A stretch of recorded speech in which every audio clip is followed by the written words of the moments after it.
সাথীগণ আজি বি খেতি দে কেতিয়া খেতি যাব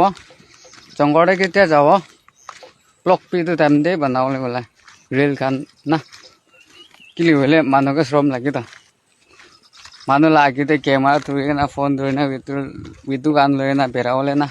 মানুহ ক'ব তাই একো পাবি নহয় লিখা পঢ়াবি নহয় এইটো কি এনেকা বেৰাই নাপাবি ক'ব নহয় শ্ৰম ঘেৰাই দিব এইটো উপায় নাই কেতিয়া খেতি যাব জংঘল যাব এইটো টাইম দে ভিডিঅ' বনাবলৈ ওলাই হ'লেও আজিতো একো বনাবলৈ নাই কি কৰিব ইয়াতে খতম কৰি দিব হ'লেও মানুহ লাগি দে আৰু বস্তুটো লিখো ধৰিলিবি না ভিডিঅ' কণ্টেণ্ট ভাল ভাল আনি দিবলৈতো পাৰাটো বাঢ়িব হ'লেও শ্ৰম লাগে না এইটো কাৰণে হ'লেও মানুহ লাগি দে এইটো কণ্টেণ্ট গান ভাল ভাল আনি দিবলৈতো এইটো চবটো আপুনি লাহাতে আছে আপুনি গান লাহাতে মই নকৰিলে আপুনি বুজি নাথাকিব না